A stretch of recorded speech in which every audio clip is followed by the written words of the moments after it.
Yo, check this out. Once again, Smith and Wesson in the joint one time. Totally opposed to this. Newness in '94. You know what I'm saying? Lock your doors, nobody's safe. You know what I'm saying? Check it out. I walk around town with the pound strapped down to my side. No front end just in case I gotta smoke some. Round here, heads don't act the age. It might be another dead boy on page. Into the cipher with your lighter. L's are ready, prepare for another all-nighter. But keep a watch for the cops, cause they rock glocks. Coming on the block trying to rock knots. What's up, YouTube? I want to do a quick tutorial on filtering samples. The reason I played that beat just now, or that Smith & Wesson joint, because that's a classic joint. But the reason I played it was because it's a prime example of how to effectively use filter, low-pass filter in this instance. And usually, more you know, the low-pass filter gets used pretty much, you know, mostly in hip hop sampling. So if you play that back and you listen to that beat, the whole song is just that horn sample, because that horn sample has a bass line in it. So basically what they did was, and a lot of that album, this is Smith & Wesson, The Shining. You guys should check that out if you never peeped that album. It's a mid-90s, early 90s classic. And pretty much they use that technique like extensively throughout that album. And many other classic joints from the 90s, like the other one that comes to mind would be Jay-Z's Dead Presidents. Same thing. So basically, you get a sample that has a bass line in it and some high-end samples also, like a saxophone in this instance, or maybe a piano or something. You could actually, you could have a variety of different things going on with that sample. So anyway, without further blah blah blah, let's get into it. So basically, essentially, that for that track and many others, they had the saxophone riff play with the bass line, right, as the main sample. And then throughout the song, and a drum loop, basically, a drum beat, right? They had like a drum break going. And throughout the track, what they did was they applied what's called a low-pass filter, which basically filters out whatever frequencies you tell it to filter out. And I'm going to demonstrate how to do that on MPC. But you could do that pretty much in any software or hardware.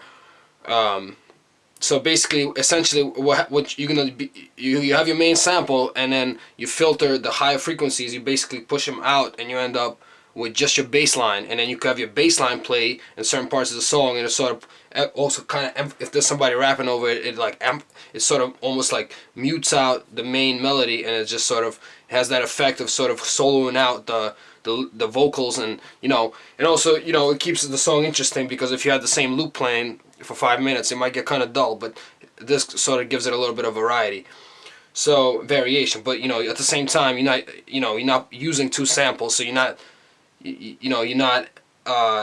using twice the memory, or you know, basically essentially you're keeping the same vibe, you're just changing it up a little bit. So here I have a sample, right?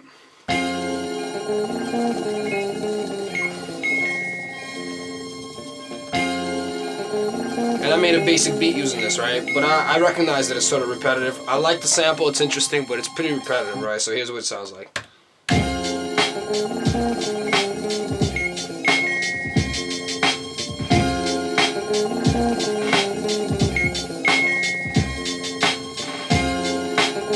And then for the last bar, I changed the pitch down. So listen.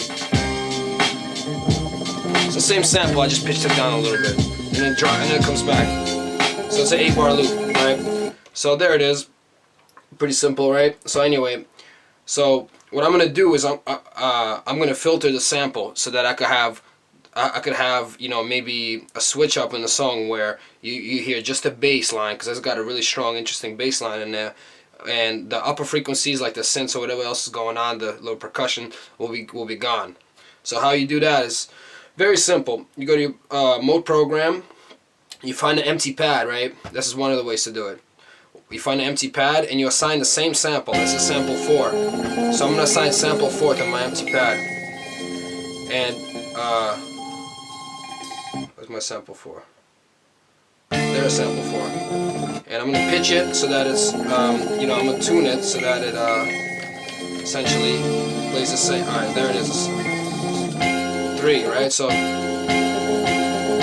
got the same thing going on in both pads. So now I'm still in program mode. I'm gonna scroll down to filter. Now MPC500 only has a low pass filter, which is kind of whack. It's one of the limitations, but more often than not, you're gonna be using a low pass filter. But it would have been nice if they had a high pass filter, because that lets you do the opposite. Like, it'll let you keep the higher frequencies and say just get rid of the bass completely. So that'd be cool, because sometimes you could actually split the sample up and you could have just the highs playing solo as well, and you could cut the bass out and then have the bass play. So it gives you more options on how to flip the sample. But they chose not to. That's one of the features they cut. Whatever. Let's rock with what we got, right? So what happens is this F stands for frequency and this stands for resonance. And what basically frequency cuts the frequency, and the resonator, it kind of boosts whatever is being left, like whatever frequency is still open, it will boost it. So something like that. It's a little abstract, but you have to find. So, but here's the original sample, right? So as I cut the frequency, as I lower the frequency, you hear the samples being filtered, and so all you're left with is just your. And you could leave it at any one of these points, right? So, and if I want to boost that up a little bit, add a little bit of atmosphere to it, I'm gonna raise the resonance. So I'll put that up to 100. Hope you could hear that.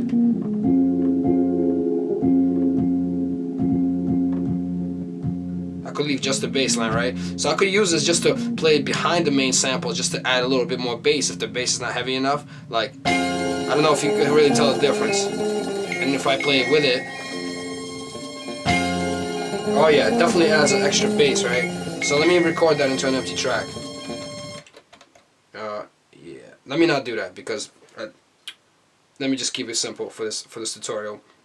But let's just assume, right? So I could use it that way. I could just fatten up the bass, right? So there it is with the doubled up bass. This is it without it. Yeah, it definitely adds thickness.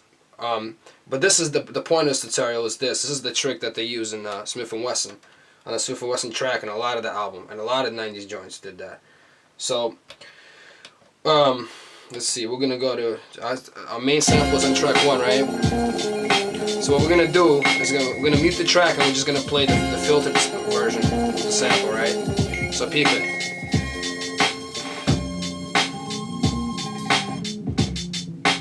I hope you can hear that. And then, if I actually want to add a little bit more to it.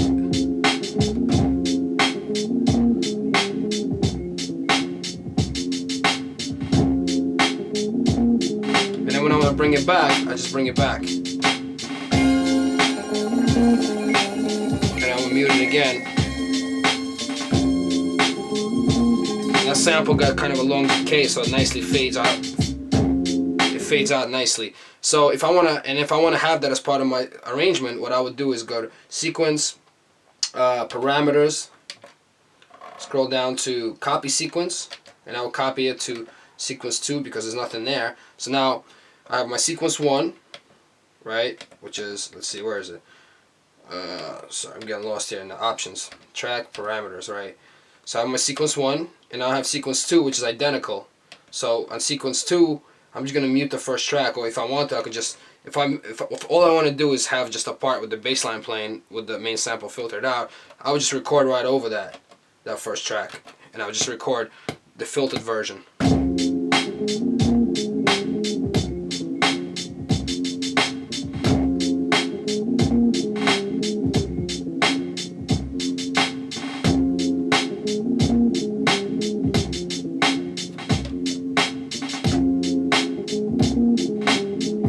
I forgot what I actually did there was on the original sample I used a 16 level function and that was, so actually the last time the sample plays it's pitched down, so let me do it that way so it'll be exactly the same as the original.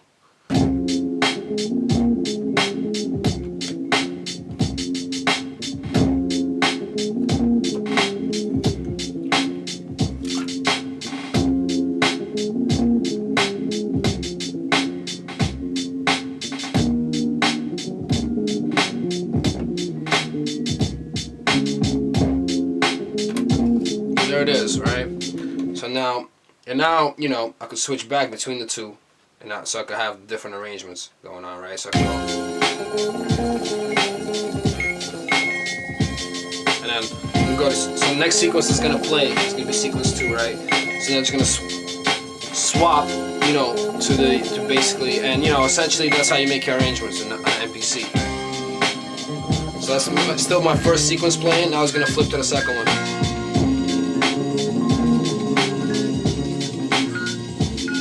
I see I have a problem because the problem is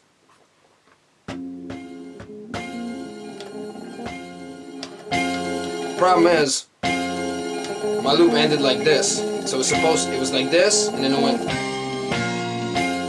But you know, since it ended on this note, when I switched it to another one, there was nothing to stop it. So it just ended off key, ended like that. So it sounded kind of weird. But you know, it does a fix for that too, and this actually gives me an opportunity to introduce mute groups in a tricky way, because mute groups are typically used for you know, for hi-hats to cut each other off, but you could use it this way also. For example, if I didn't want these samples to ever play on top of each other, right? The main one and the filter version, I could set them both to the same mute group. What that means is they will cut each other off. So if one sample, when one is playing and you trigger the other pad, it'll cut the first one off. So let's go to that mute group, and we have, how many mute groups do we have? We have 32 mute groups. And so when you got two pads in the same mute group, they're gonna cut each other off. So watch what that sounds like. So right now this one has no mute group and this one is on a mute group, so it's not gonna really matter, right? But if I set them both to the same mute group, they cut each other off. And this is a useful way to use it. So for example, now watch.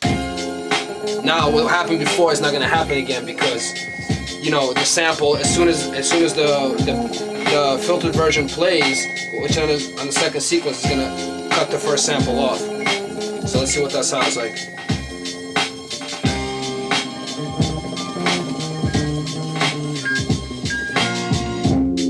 See, there you go.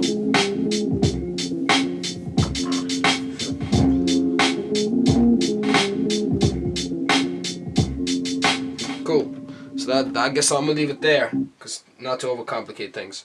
Alright, hope you found that useful. Please subscribe so I could keep dropping these. You know, like I said, soon I'm gonna start releasing some free sample packs and whatnot, stuff I've collected over the years. So make sure to subscribe so you get updates about all that. Alright? Peace.